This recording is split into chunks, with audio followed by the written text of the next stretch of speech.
Good afternoon, good morning, or good evening, everyone. Welcome to the third session of our seminar series of the Sustainable Development Goals, or the SDGs.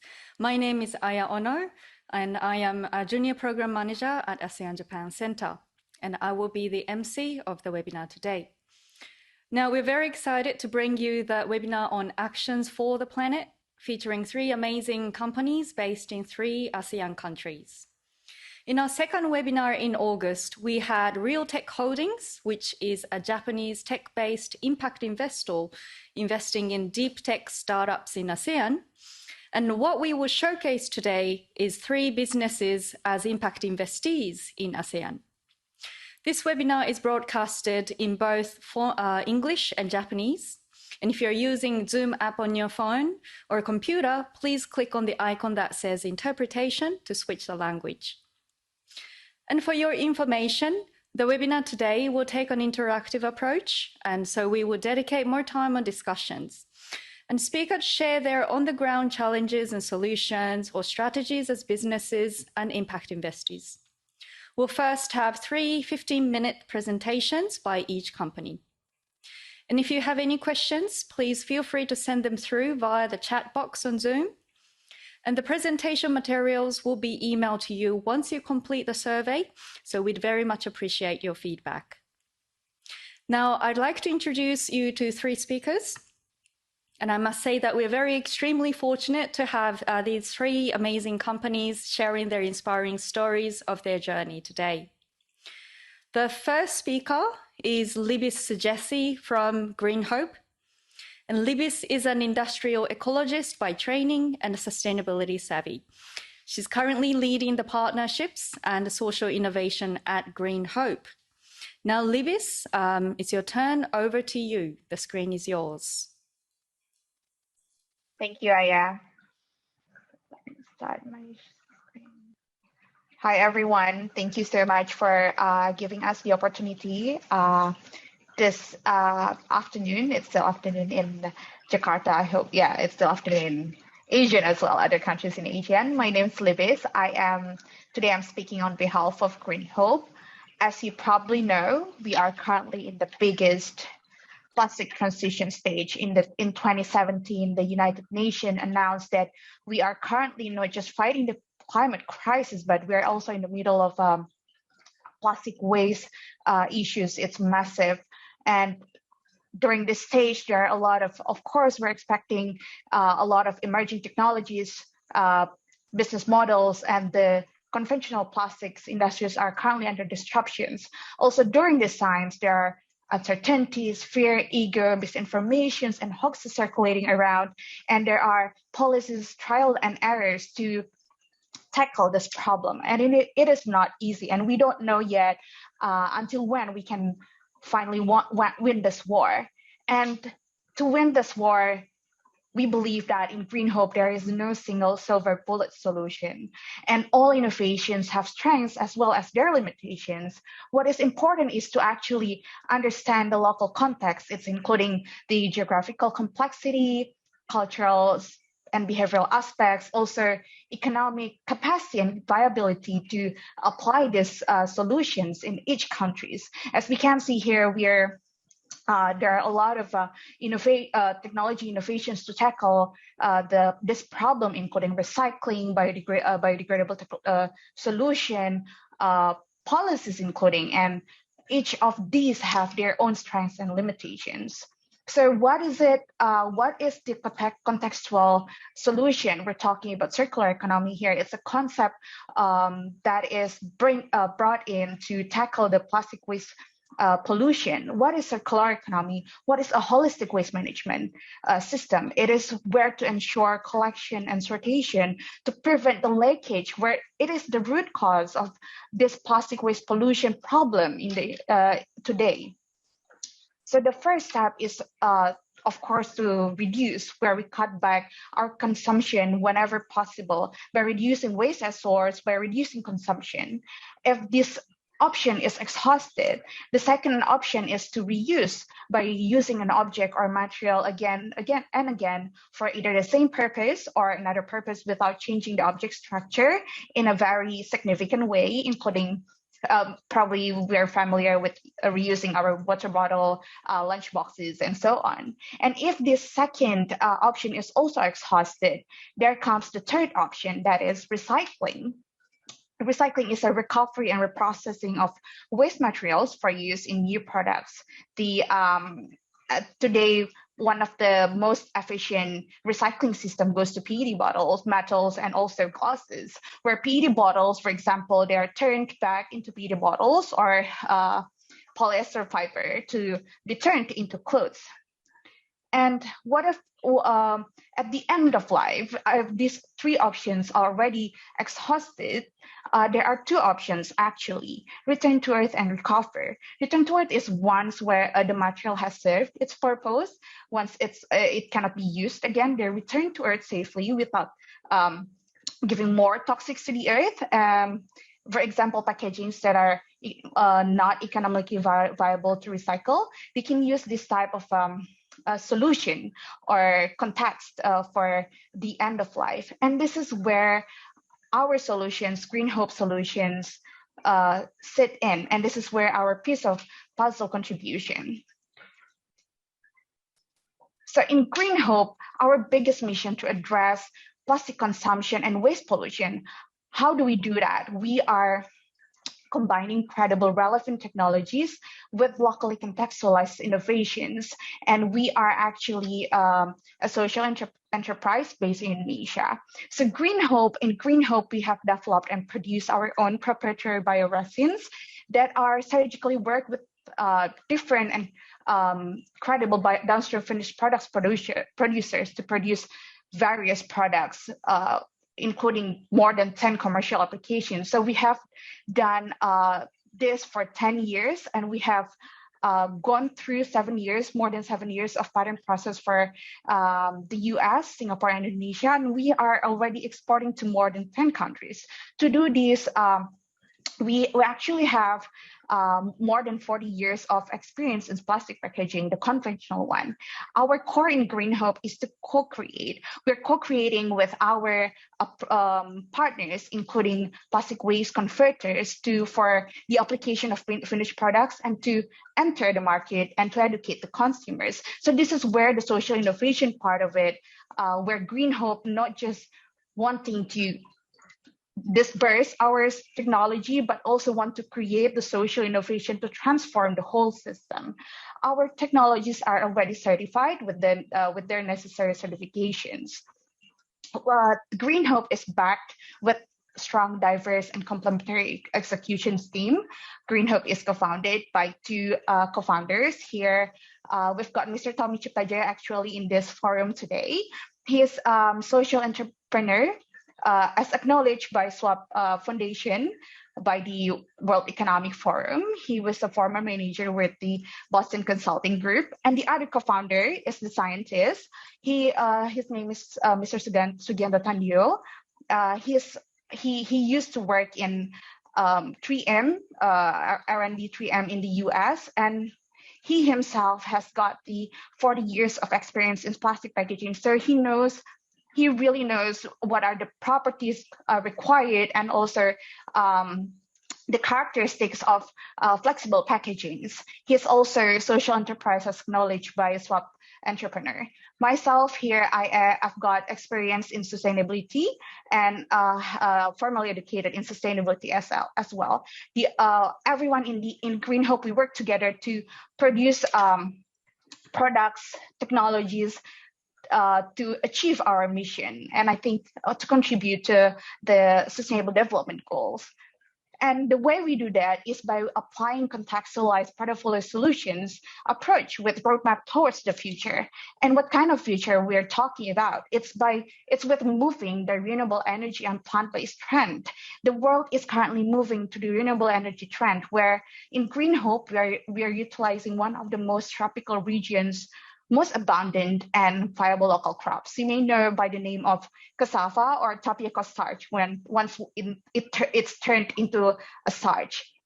Because we believe that no single crop alone can serve the worldwide bioplastic demand. So we found that cassava can serve this purpose really, really well.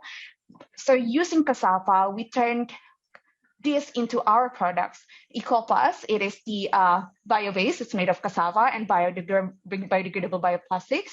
And the other product we have is NatureLoop. It's also cassava based, and it's different by its end of life from EcoPlus. It's compostable, both home and industrial compostable.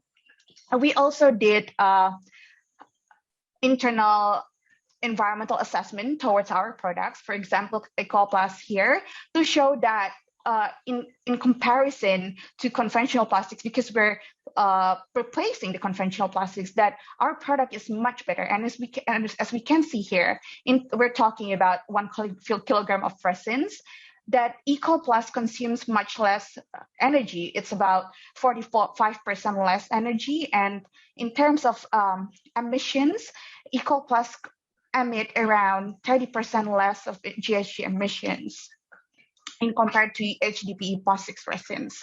And today we are very, very excited here to speak to all of you and to support the Japanese government's ambition on scaling up bioplastic introduction in the country.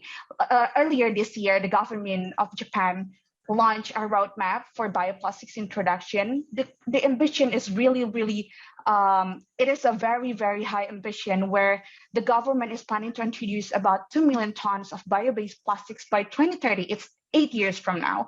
And Green Hope is here to contribute to enter the market, to enter the Japanese market with our technologies. For example, EcoPlus can be used for agriculture mulch films, or containers and packaging for sanitary items. And also NatureLoop can be used for the waste collection bag for composting, or fishing gear, or other applications which we will co-create with our Japanese partners later on. So once our technologies are adopted in Japan, we hope that these technologies will link the Japanese sustainable consumption to a positive social impact all the way to Indonesia. For example, here, if Japanese shoppers replace their consumption of conventional plastic, just assuming 1% of it, it can impact the cassava farmers in Indonesia. There will be around almost 10,000 cassava farmers will be improved in terms of their livelihood annually, and around 2,500 small businesses every year. And this social impact actually already contributing to the sustainable development goals that the whole world is trying to achieve at the moment, including SDG number 1, no poverty, SDG number 10, reduce inequalities. And at Green Hope, with ourselves, we're contributing to SDG number 8, decent work and economic growth, and also industry, innovation, and infrastructure. And in Japan, we are contributing to SDG number 12, responsible consumption and production through our product. So in order to tackle this massive problem of plastic waste, it is also a systemic problem. We combine our technology as innovations by working together with social innovations such as local waste management system to achieve this target, to win against this war. And each of our technologies suit different regions, including their local context and end-of-life designs. So we've got, I've mentioned earlier that NatureLoop and EcoPlus are made of renewable sources, but they're different. They're designed different for their end of life. NatureLoop is designed for compostable machine, both in industrial and also back in our yards. And also EcoPlus, it's bio-based, it's made of cassava, but it's biodegradable and at landfills. So these two have different end of life, therefore different applications and applicable for different contexts. So we also get one other portfolio of our technology. It's a additive you add to conventional plastics to accelerate the degradation process. So our last portfolio is actually very, very suitable for developing countries like Indonesia, where landfill is our main waste management system or in end of life, and also for Middle East countries.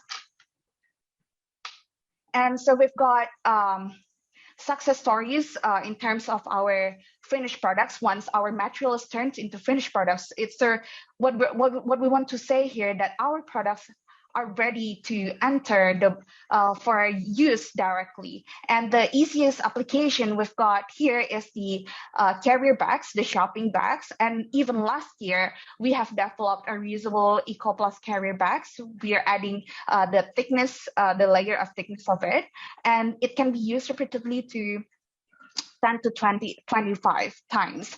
We've also worked with Decathlon. Decathlon is sports brand. It's a big sports brand from Europe. So we replaced their polymailer bags using EcoPlus. We've got some other applications ready to be used in the market and have been used in the market. For example, packagings for tissues or for toilet papers or similar any type of similar products, and also the waste bags. We used to work with Paris Hilton Pet Collection, and so it was for the US market. We also worked with salons to replace their aluminum foil for hair coloring using EcoPlus. So it's much more environmental friendly, and their testimony is that even EcoPlus has much better properties in compared to aluminum foil. The other application including aprons you use in a salon for hair coloring or when you're cutting your hair, and also gloves. Other applications, not just for fashion, not just for food and beverages, but also or beauty industries, but also for agricultural industries. We produce seedling bags or agriculture films, and we also produce landfill cover. So our technologies are very, very versatile in terms of its finished application. So we need to co-create it together. We have co-created our products partnering with strong brands in the region, including probably Lawson. I think I saw Lawson when I visited Japan, and other brands in the region. And we're expecting to collaborate to co-create this technology, these technologies together with our Japan's partners. So we're ready and willing and able to collaborate with everyone here. Thank you. Thank you very much, Libis. Yes, thank you. Thank you so much, Libis, for providing, I suppose, not only just the overview of Green Hope work, but also providing some action plans for Japanese government, for the roadmap for bioplastics. Thank you so much. Now, I'm going to share the screen here. Okay, so now over to, okay. So now we have the second speaker, who is Ben Jeffries. Now, Ben Jeffries is the CEO of ATEC International. He is a CEO of ATEC International, a global leader in pay-go clean cooking. And previously, he worked in the corporate sector for Westfield Group and Baird Publications, then moved into the impact sector or social sector, leading product development for Oxfam Australia and the School of Social Entrepreneurs. And Ben moved to Cambodia 6 years ago in 2015 to commercialize ATEC's Biodigester prototype into a social enterprise. ATEC International was the winner of the inaugural Google Impact Challenge. And ATEC has now also expanded to Bangladesh, rolled out a second patented pay-go cooking product range, which is called eCook, and raised over $3 million USD in equity and debt investment for solving clean cooking. Ben is originally from Australia and is going to join us today from there. The screen is yours, Ben. Great. Thanks, Aya.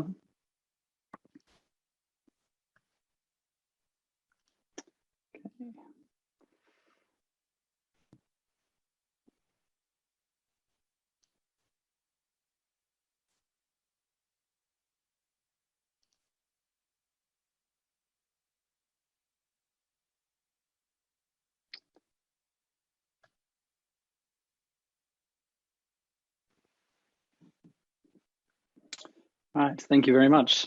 So, Aya, thanks for inviting us to come present today. We're very pleased to come and present to the ASEAN-Japan Centre for this day. So, I just want to start off with some big picture statistics. So, firstly, globally, 4 billion people lack access to clean modern cooking. That's around half the world's population. Now, if we're able to solve this problem, it will contribute more to global GDP than the entire economy of Italy. And at the same time, it will offset more carbon emissions than the global airline industry. So it's a huge opportunity for us to create high social impact and high environmental impact at the same time. So ATEC works specifically to solve clean cooking through disruptive technology. We have patented originally Biodigester technology and now have expanded to an electric cooking range to solve this problem in the shortest period of time possible. We see that as 2030. We do that, as mentioned, through our two products. We have our eCook product range, which is following the massive grid expansion, particularly in developing countries, that delivers clean, safe, and reliable electric cooking at around 50% of the cost of LPG.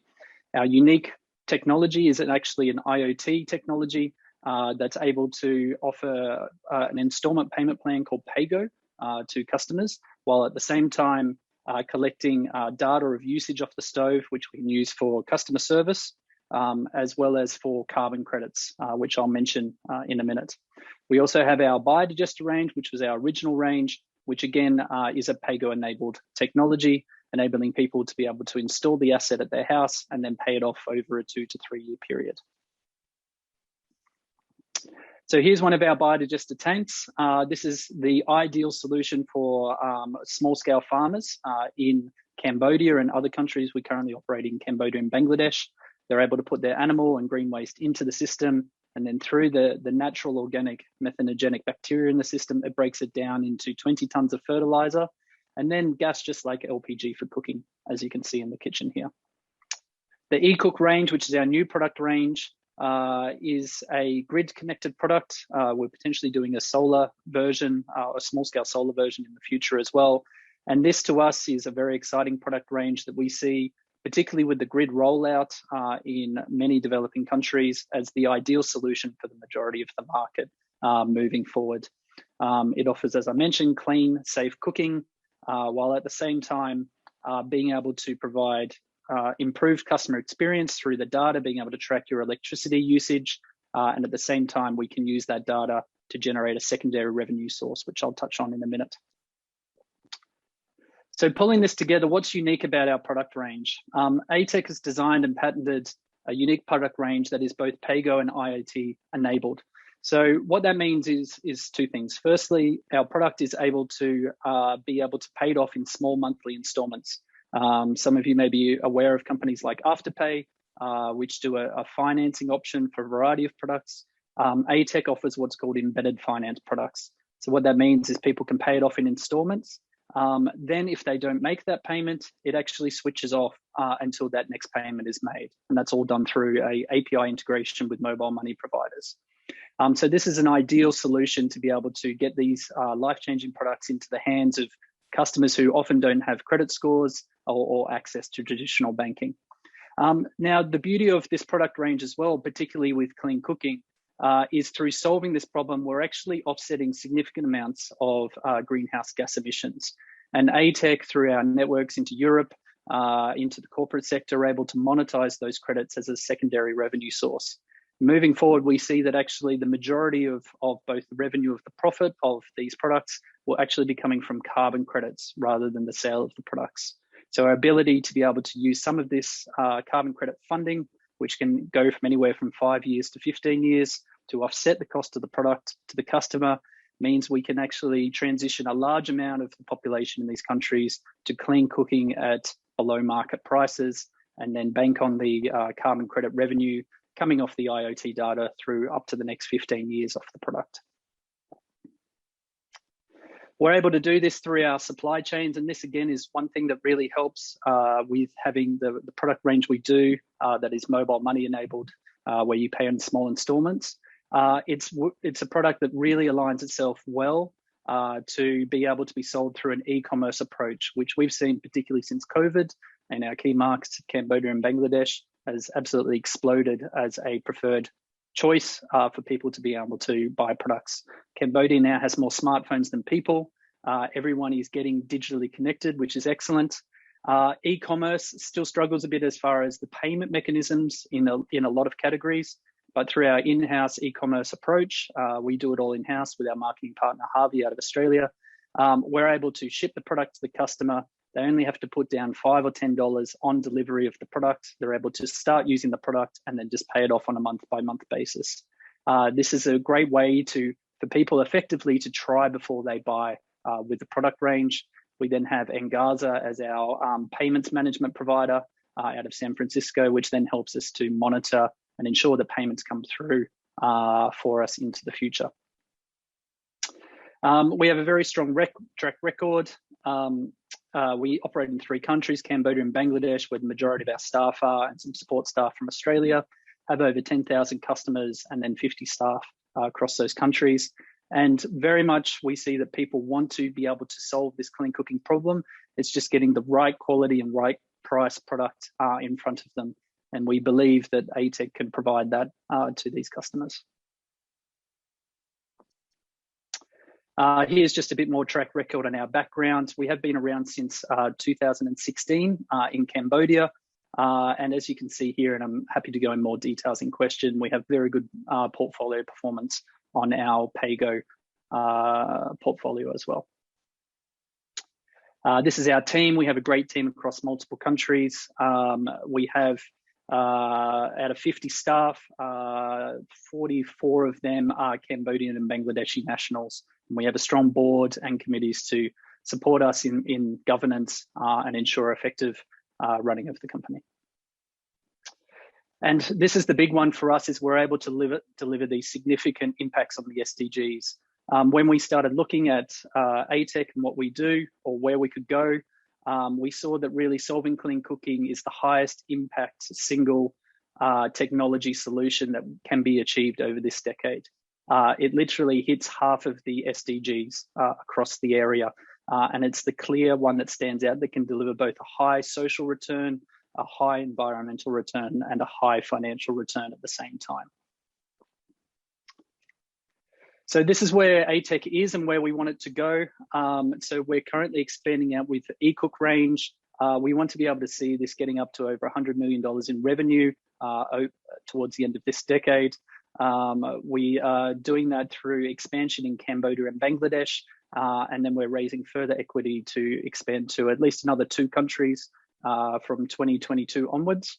And for e-cook in particular, us actually wholesaling this product to existing distributors in multiple countries moving forward, we see as the best way to really maximize the impact we can have here. We'll be able to offer that at discounted rates, continue to claim the carbon credits, and use that to finance future growth. So a big part of doing this business model for us is because effectively we are a financing company, is to be able to raise debt from international impact investors and be able to utilize that debt to match the payments from the customers over a 2 to 3 year period as they pay off the asset. After that time, they then own it outright. We're able to pay back the investor and then able to continue working on expanding out further from there. So at the moment, we've done around $600,000 US over the last few years in PAYGO account receivables. We've got a great track record showing that we can achieve that very effectively. We're currently raising a further $1 million in US debt for us to finance the next batch of account receivables in early the first half of 2022. And then we'll be looking at another 2 to 3 million after that as well.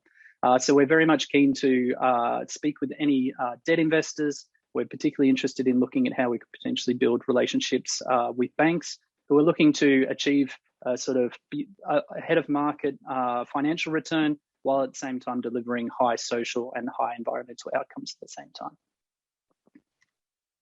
So thank you very much. Arigato gozaimasu. Thank you very much, Aya, for having me here today, and I look forward to any questions.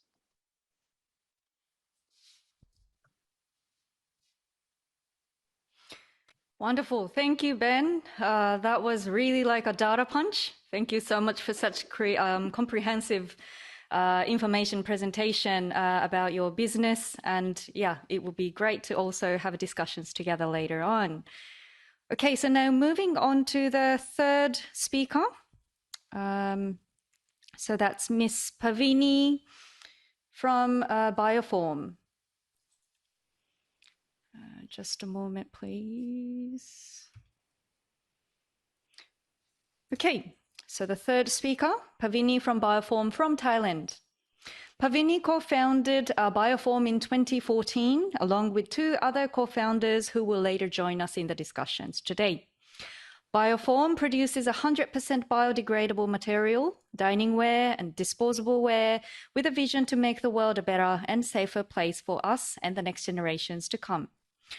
Pavini brings 16 years of experience in project and product development in software development industry. She has published a book and conducts frequent speaking engagements on the topics of innovation and social entrepreneurship in Thailand and Vietnam and beyond. She's often interviewed and featured in magazines in Thailand about green innovation.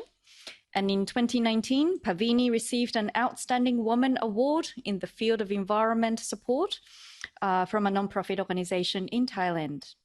She graduated from a master's degree in technology management from College of Innovation, Thammasat University.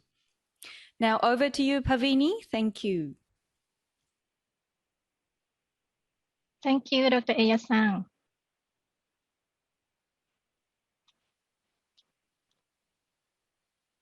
And let me share the slide.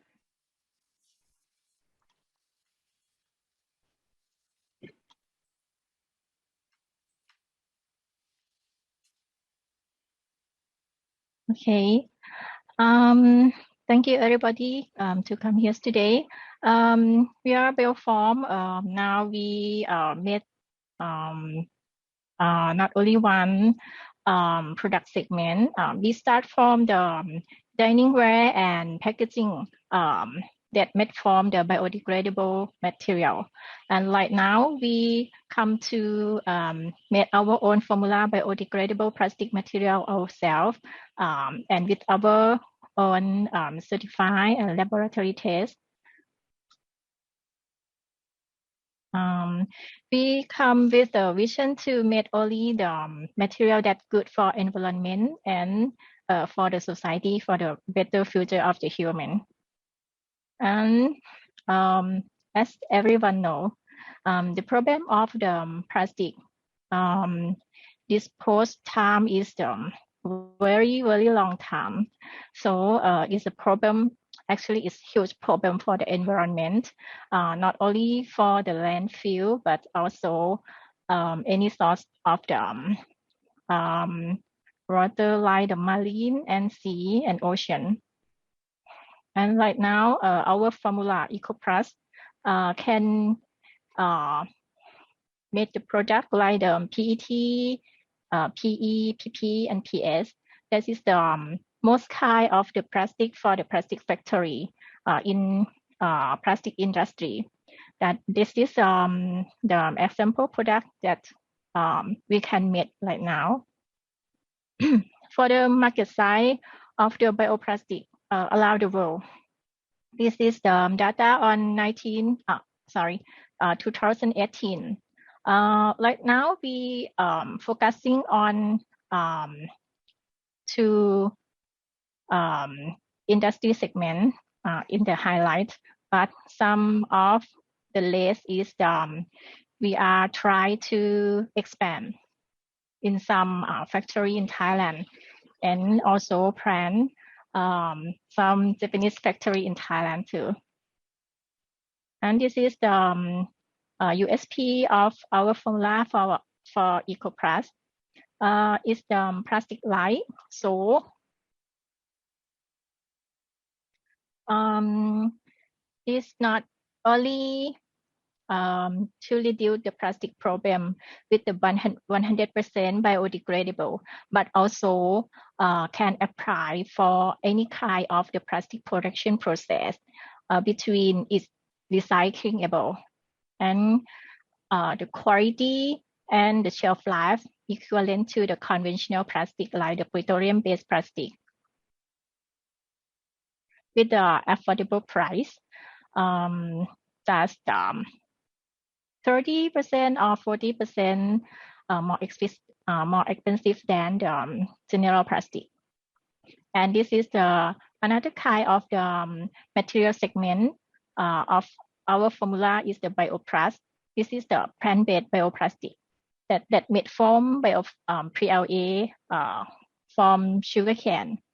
And in the table in yellow color, this is our formula that we have, about 5 formula for the main product that use the bioplastic plant-based to produce around the world. And this is for example of the end product that our material can produce. So it's not only for the packaging, also dining ware. And right now we expand to the plastic mud film for the farmer. For example, another product is like the toothbrush or the plastic wrap film. This is the compare between our 2 segment formula, the Bioplast and EcoPlast, for the material source and degradable method and degradable period, also the standard that we pass the lab test following this standard. Because of the EcoPlast and Bioplast is not made from the toxic chemical, so it's good to compose in the landfill and also good for plants after unused. When it's in the landfill, it can degradable about 3 until 5 years and have the biomass for the plant, CO2 for plant. And this is compare between how different between the degradable and biodegradable. You can see that the biodegradable is more benefit for the environment and also for the human life, because it's not chemical process, but it's the biochemical, and it's use the natural life mechanism to degrade the plastic. So it's shorter time to degrade the plastic. And this is the how to use for the plastic factory for the production. The EcoPlast just adds some percent, about 2% to the current production process. So it's very easy for any kind of the plastic factory to use this. No chain process, no any added tools or no process to concern about how to keep the material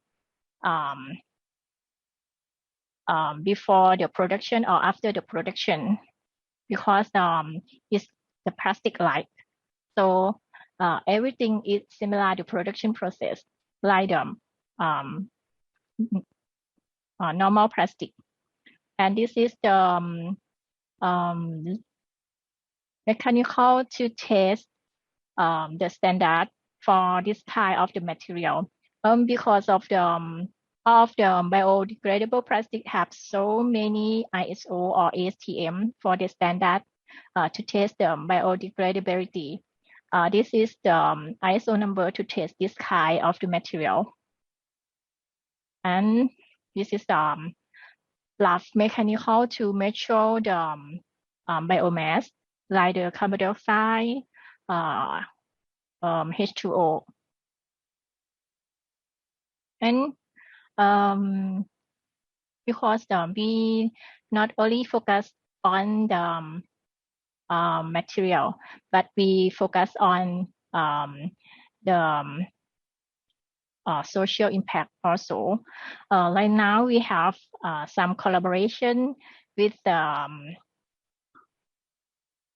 sugar factory in Thailand to improve the sugarcane farmer productivity. Because anyway, Thailand is the top 2 in the world to export the sugarcane, but if compared the number 1, the average per person, per family, average of the productivity is very low if compared the number 1.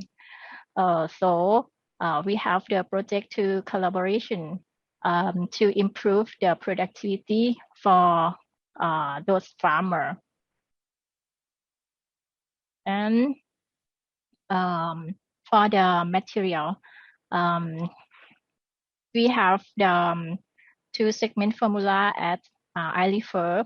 The bioplast that we made from the PLA is the reduce the carbon dioxide is about 300%, and those all of the material are very fast to degradable in the landfill and very safe to the environment. So it means safe for tree and safe for human. And this is our aim to work with any supplier or customers. It's because when I established Bioform, we found so many problems to collaborate with the factory like the suppliers, and it take business too long time to dealing with or to make something happen. So I think it's the problem of another business too, that I think is will good to our customer and also the supplier to have any response within 24 hours, within 1 day. This is my team. Thank you.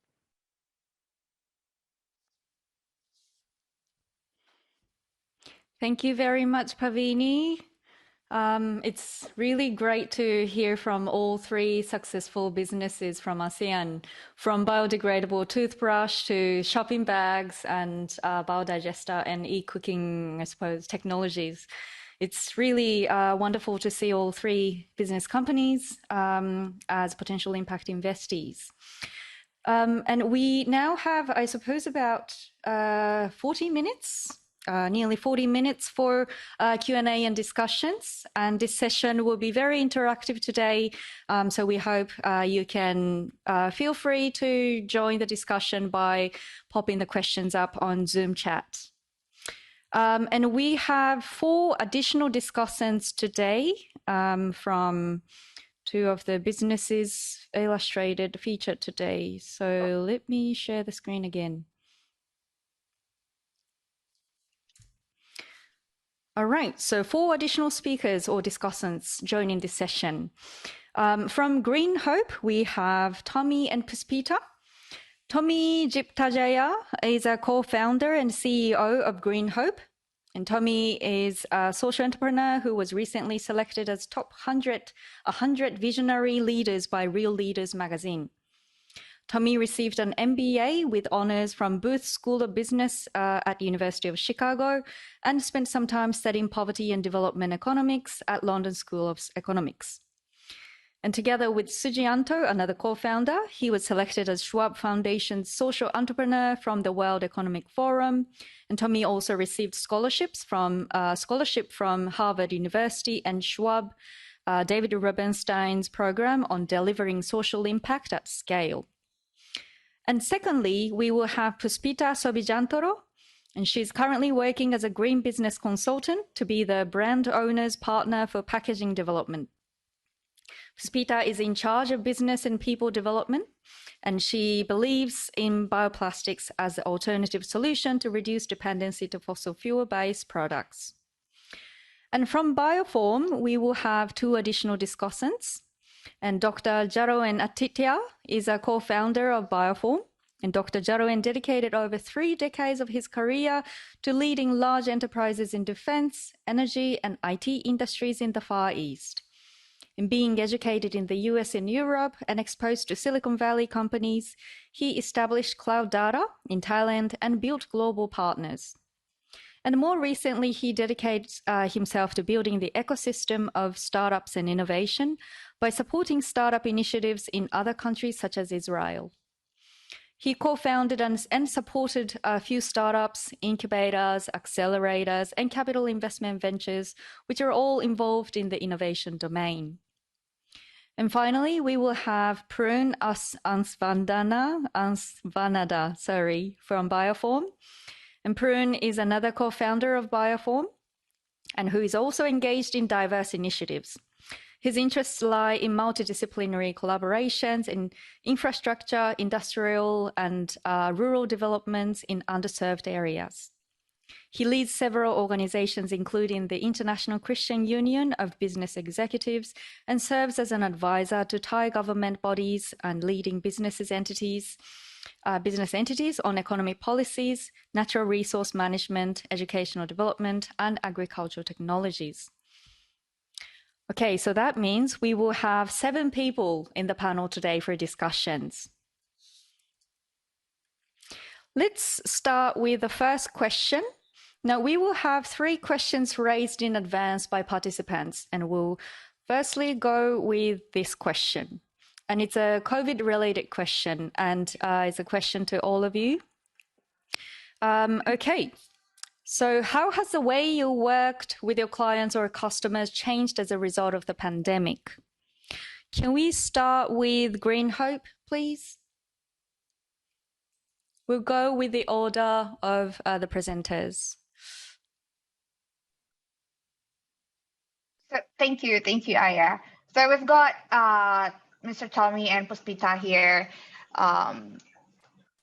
Wanting to they can contribute as well to this question. So during this pandemic, we have changed our way of work by working from home. So as you can see here, I am in separate room with Mr. Tommy and Puspita because we're joining in from our own rooms. And in terms of operational, we've got our factory not far from here, but I think it's alternating as well. Please correct me if I'm wrong, Tommy.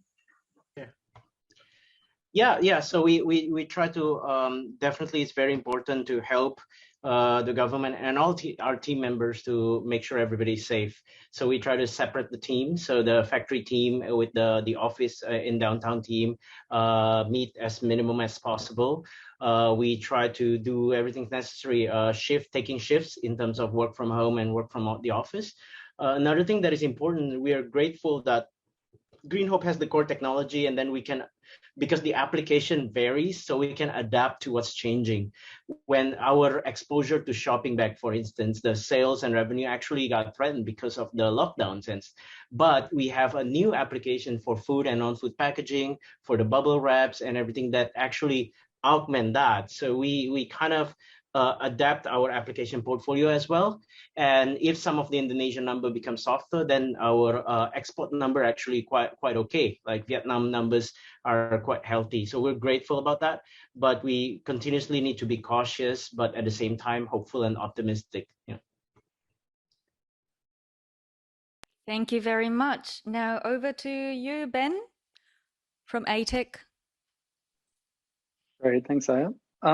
So for us, we've had, as everyone has, many challenges, but I would say overall it's been a very big and net positive for both us and the markets we work in, particularly when it comes to solving the particular issue we're interested in, which is around clean cooking.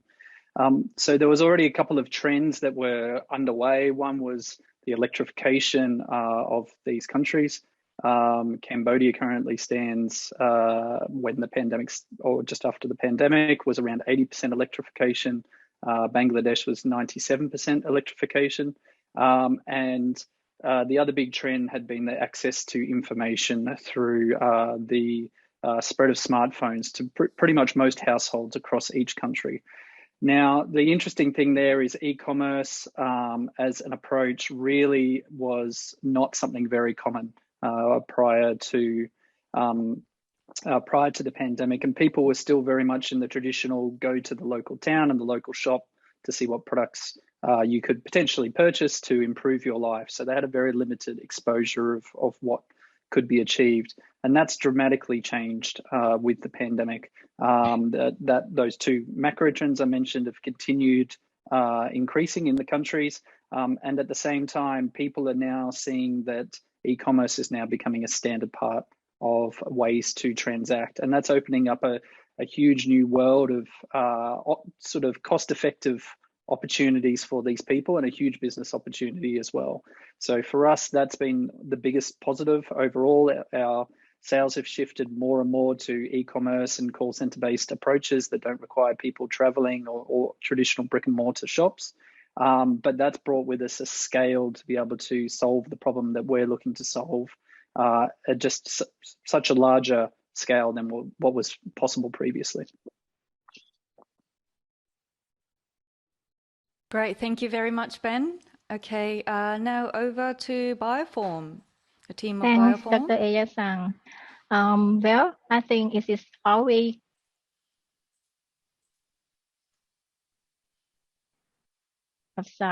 mute. Thanks, Dr. Aya-san. Well, I think it is always good and worth things in any chance. Nothing totally 100% knowledge like the COVID-19. So I have only two factors concerned on any change situation, because most of our customers are plastic factory in any industry. The first is to follow customer policy and customer benefits first. And the second thing is do anything if it's more flexible work.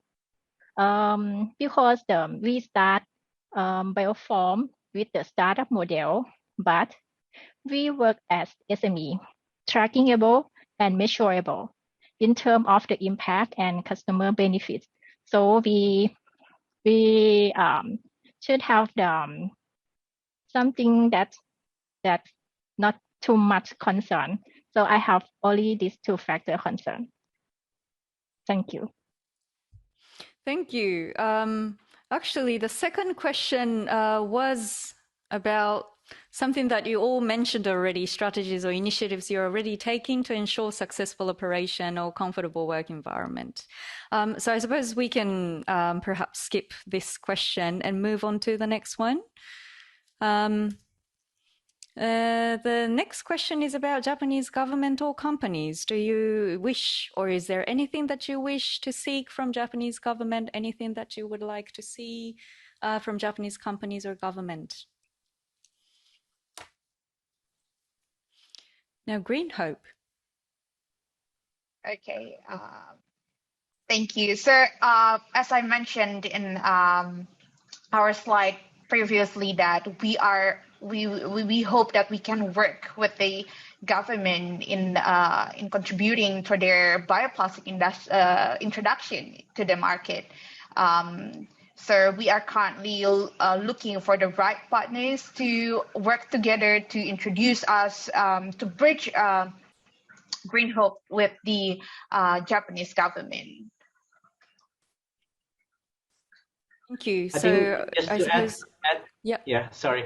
Just sorry, to add Tommy, a little go bit on. to that, is that given the Japanese government's admirable bioplastics ambition, we are actually thrilled to really partners with anybody who really can help translate the needs of the Japanese people and companies in terms of the transition towards bioplastics. So we are ready, willing, and able to be the technology partners to actually together create the applications that and with the properties and the price points that are suitable for the Japanese market. So that's an example of tangible partnership or collaborations that we are open to.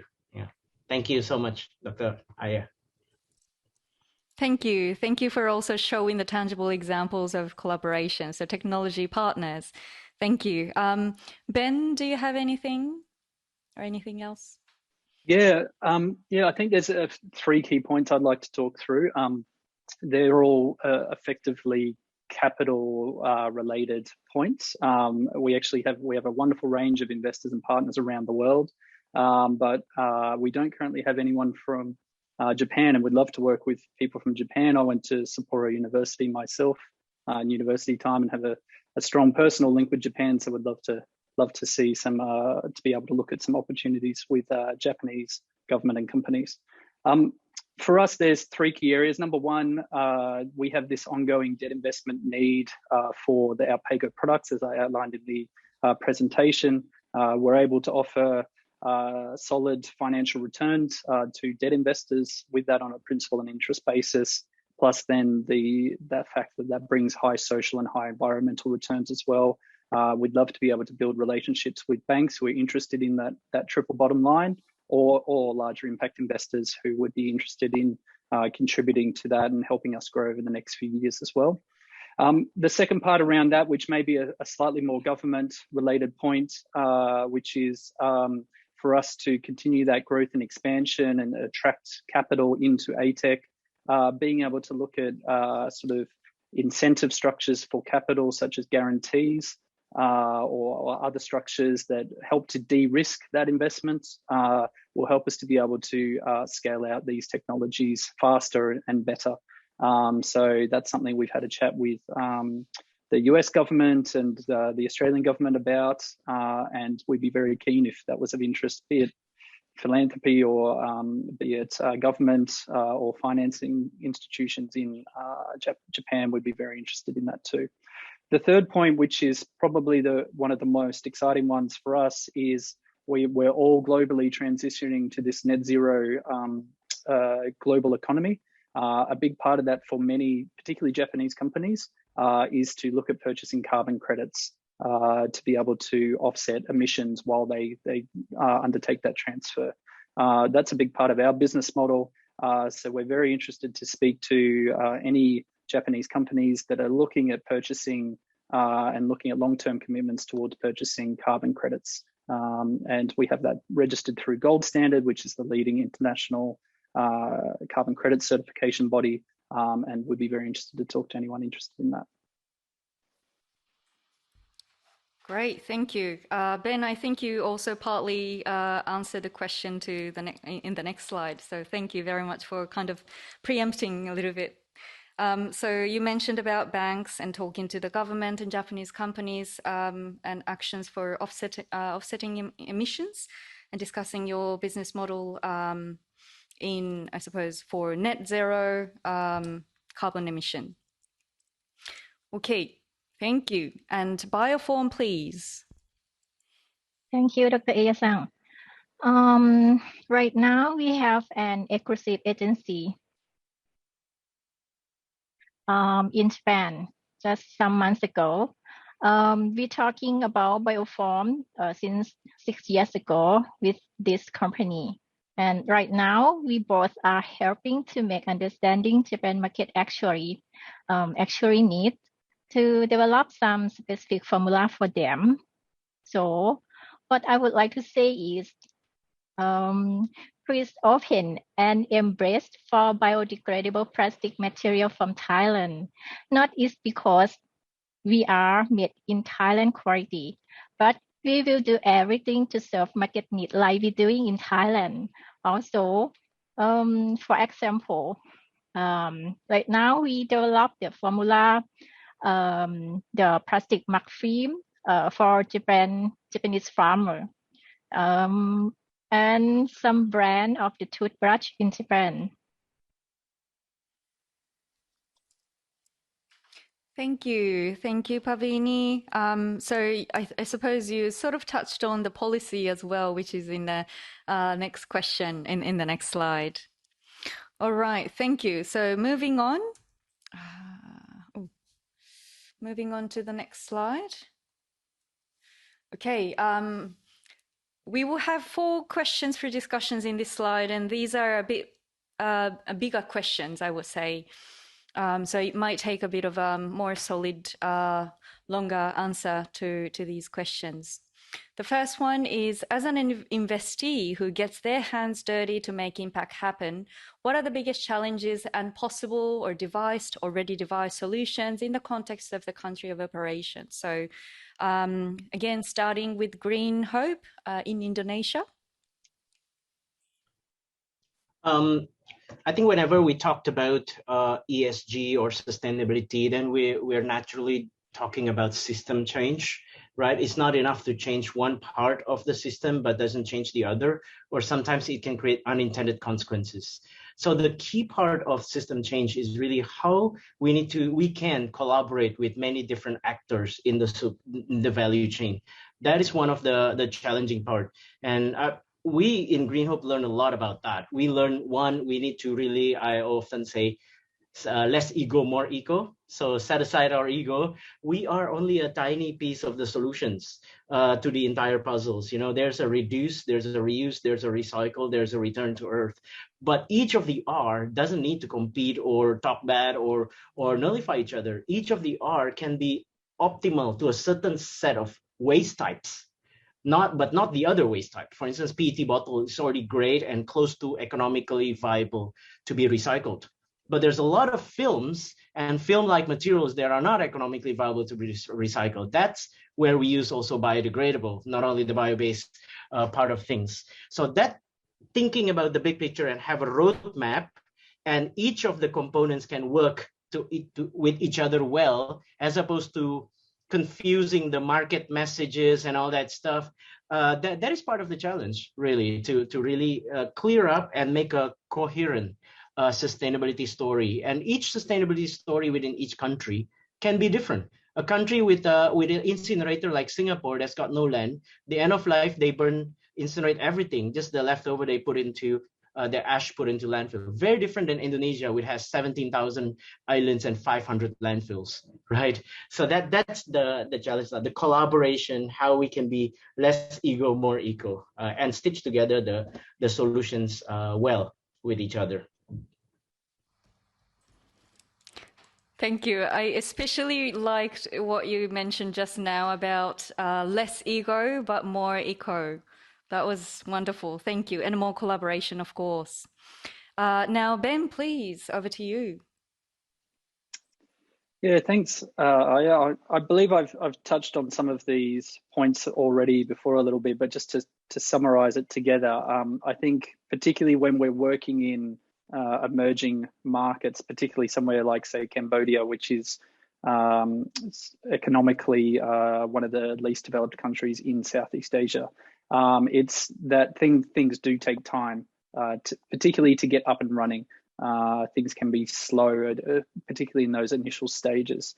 However, what I'm seeing there is a very positive move forward, at least in the context of Cambodia, is an openness to international support and foreign investment.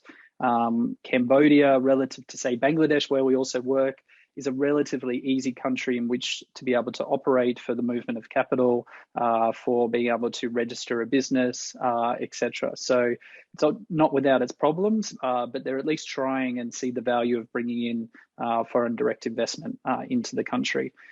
So I think that's a really good opportunity. I think at least I can speak to Cambodia, which I know very well. They're looking to be really plugging into the global economy. And I think with the advance of access to information, as I mentioned, with smartphone penetration, the rise of e-commerce in these countries, electrification, I think it's a really good time for companies from, say, developed countries to be able to look at operating in these countries and seeing it as a viable market moving forward. Thank you, Ben. Over to you, Bioform.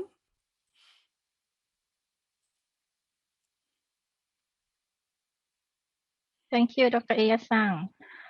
I think all of impact business today are not get our hands dirty. Also, we are get our life dirty to make the things we want to see happen. You know, About 1 year ago, I got some terrible illness and I have balance in my pouch, only just some 100 baht. And at that moment, I asked to myself again and again, what happened with me since I start Bioform?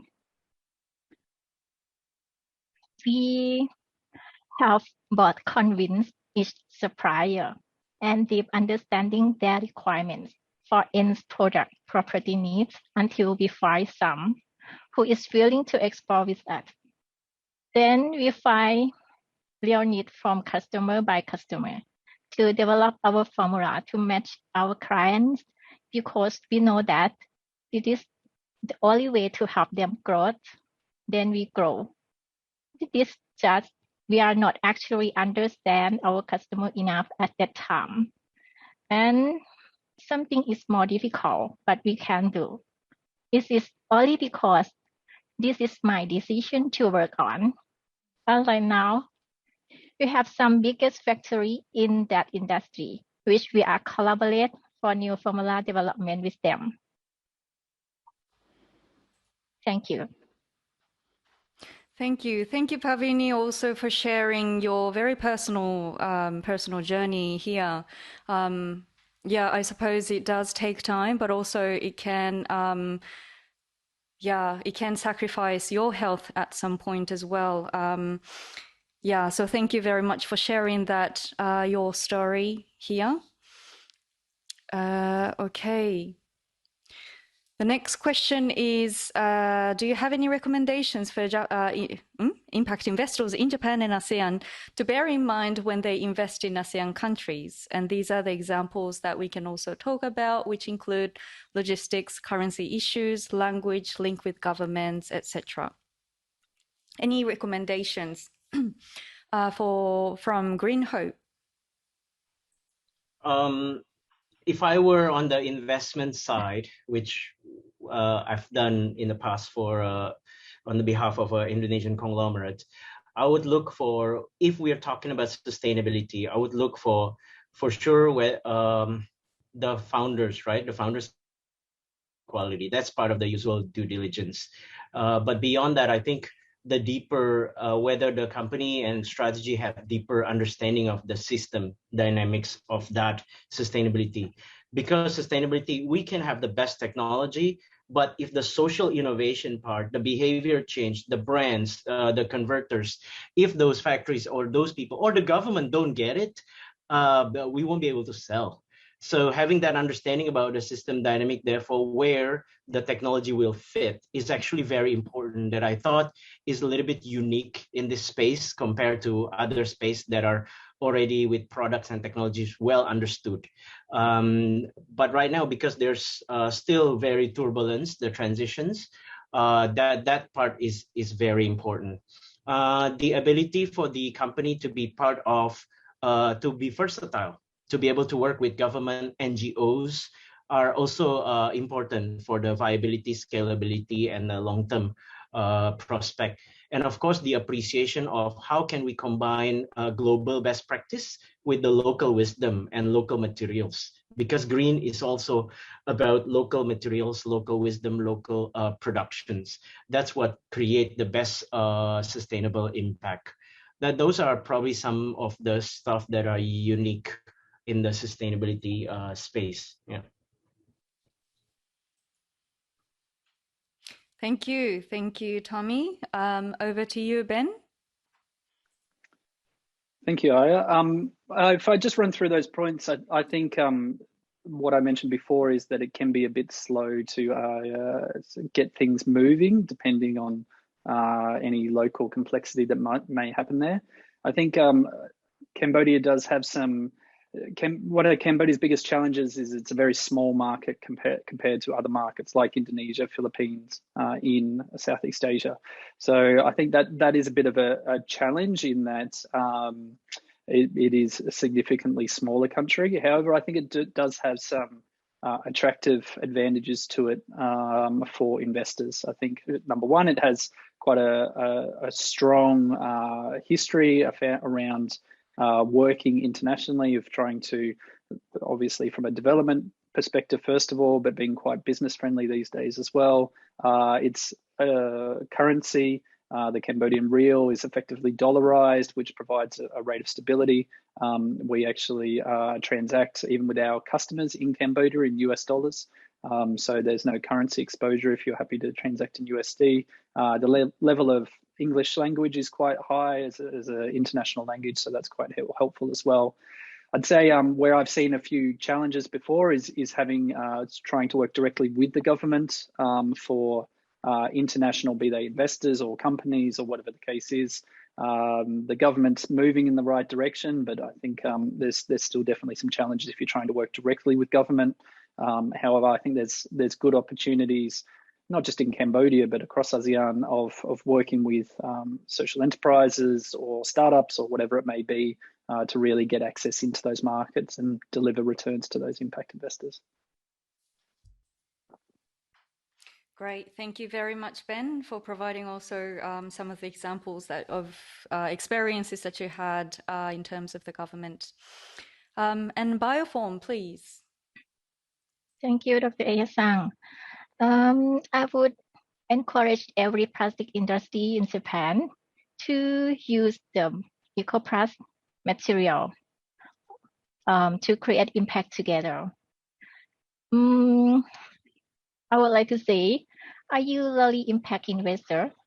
If you are really impact investor, you will do as we do what we said we are. If you are really impact investor, you invest with us, Bioform. Thank you. Thank you. The next question was partly answered by all of you in a way. How long would it take for investment to make societal impact? We all know that it is quite slow and it does take a lot of time and patience, I suppose, to make societal impact. Would anyone like to talk about this or touch upon this? Add to this? We can go with Green Hope, Bioform, or ATEC. Anyone would like to share? I can share. Thank you, Pavini. In the view of Bioform, this is not a quick win. Every investment always has a risk, especially innovation products like our EcoPlus palette. If you do expect at the quick win, you are none. I can say that around 2 years from now, we can make societal impact both of SROI and ROI. Thanks. So there's no quick win in impact investment or impactful investment. Thank you, Pavini. Anybody else?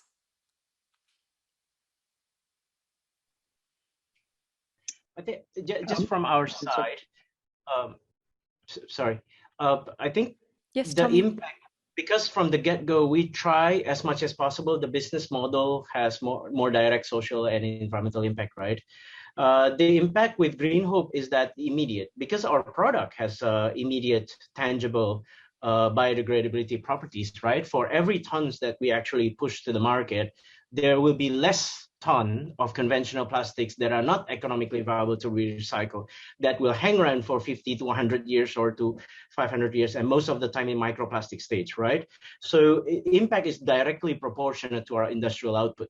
So that's what's exciting for us. But as an added bonus, as our bioplastic side scale up as well, the impact is not only on the end of life or the biodegradability of it, but also on the carbon footprint too, the better behaving, the less emissions, as well as the impact to the farmers and the families of for the outputs, for the starch output that we take from.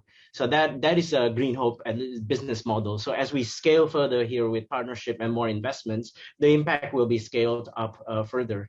And of course, if more countries adopt, collaborate, and use our technologies, then they also will convert their consumption and production to be sustainable. At the same time, amplify the positive impact to Indonesia or ASEAN countries that supply the starch too. And yeah, Green Hope also is profitable. I think healthy profit and gross profit positive, and contribution margin is quite high. So we're pretty excited looking at the future. And the key is finding the right collaborative long-term partners in it. Mm-hmm. Thank you very much, Tommy, also for, I suppose, sharing your point on immediate impact that can be created also depending on what the products we're talking about. And Ben, I think you were also trying to say something? Yeah, thank you. I'll frame the question a little bit differently if I can. I think one thing that we quite often discuss with investors is around what is the expected financial return while making that social and environmental impact.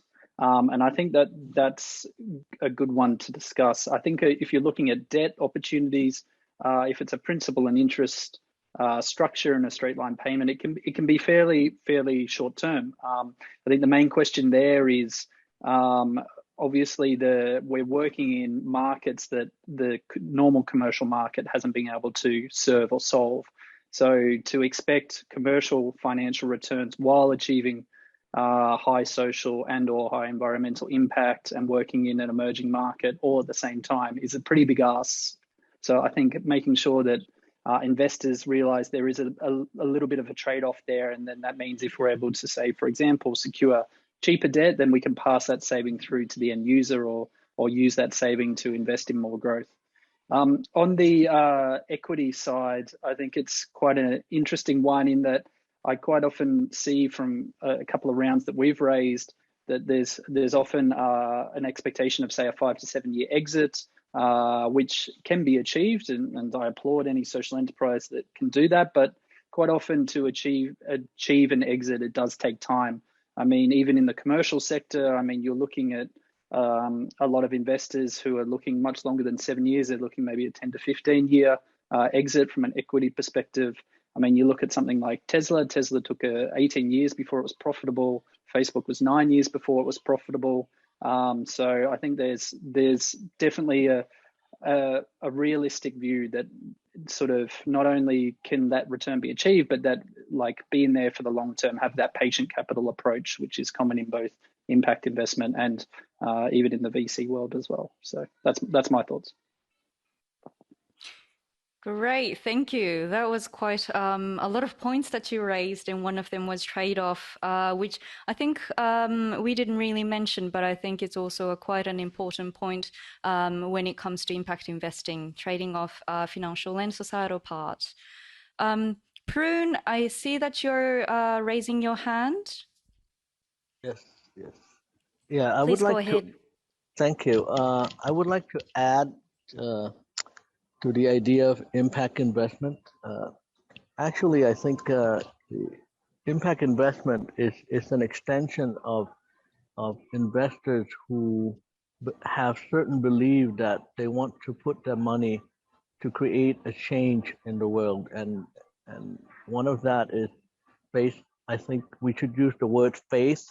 If you have certain faith in driving society or the planet, both environmentally as well as society, it would be best that the expectation of the investor should have some kind of a buffer to ensure that they, what they put the money in, it may not be a return that is,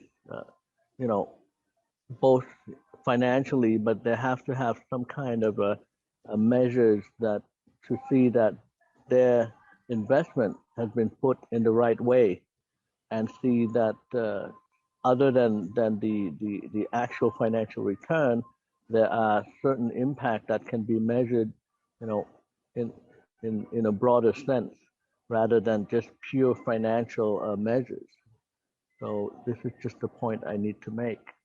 And I hope that all investors that, if they're here or in the panel or even as a participant, I would encourage, given the circumstance and the predicament we're all in, I think it would be better that whoever has the means can create a certain end that that is better for everyone else. So this is just a few points I just want to make. Thank you. Thank you, Prune. I think it was also an important point of emphasis where coming back to faith is another factor that we can also talk about, going back to the essence of what we want to achieve in the planet. Now we have another Dr. Jaroen raising hand as well, so please go ahead. Yes, thank you, Dr. Aya. I just would like to add just a small point of view from Bioform that every investment there's a risk, and every investment you want a return, of course. And then, as Pavini already said, it's not a quick win in Bioform, but we would like to inform the investors that as far as the risk is concerned, we already absorb the risk for 5 years or 6 years. Yeah, so it's I don't say it's a safe or it's a guarantee investment, but it's a lesser risk, so to say. Yeah, so we have our product as a prime material to make the conventional plastic.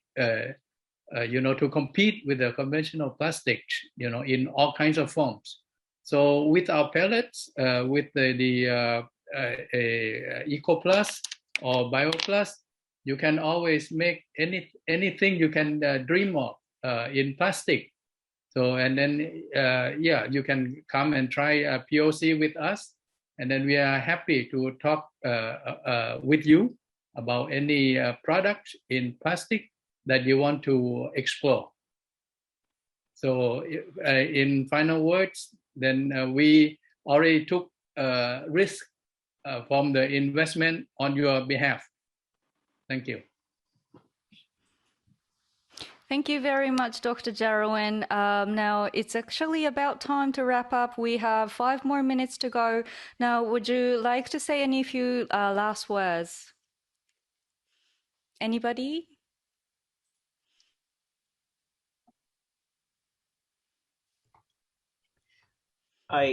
Maybe just a message here. I think enterprise and businesses exist to solve problems. That's how we create value.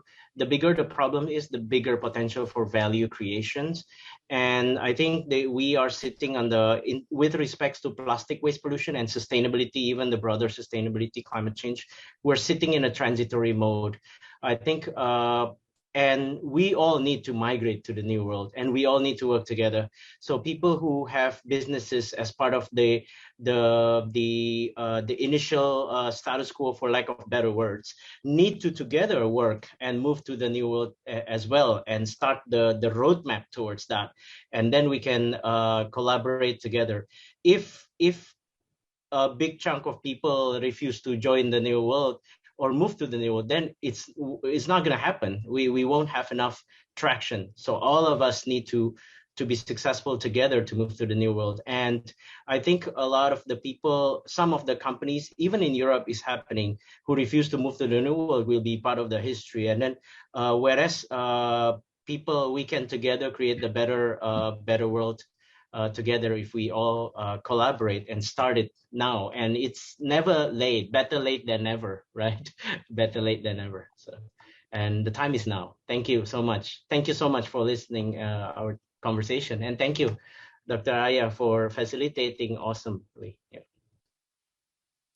Thank you very much, Tommy. Next is Pavini, please. Thank you, Dr. Aya-san. At the present, we developed some formulas with NSTDA, the Thailand Government Organization, to transform this industry. It's like the ecosystem. This might help every related unit in plastic industry expand their hand to help environment around the world. And I wish to see this kind of the collaboration in any country.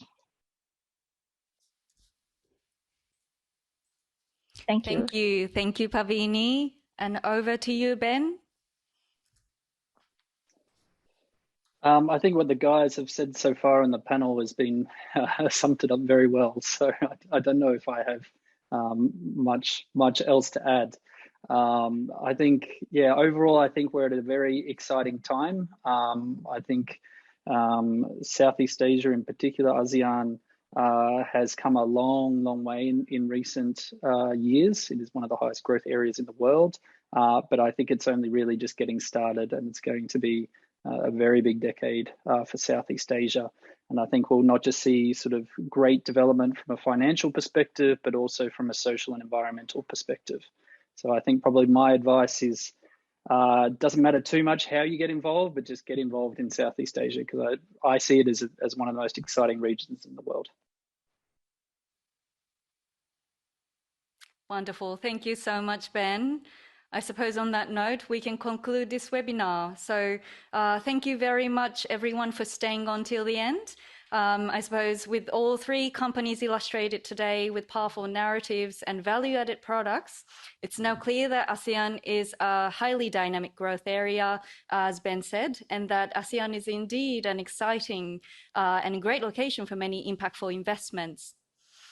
Before we close, we'd like to share with you two reminders.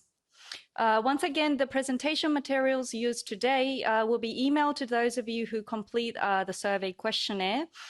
So we look forward to receiving your feedback, and we'll email you the materials this Friday after 5 p.m.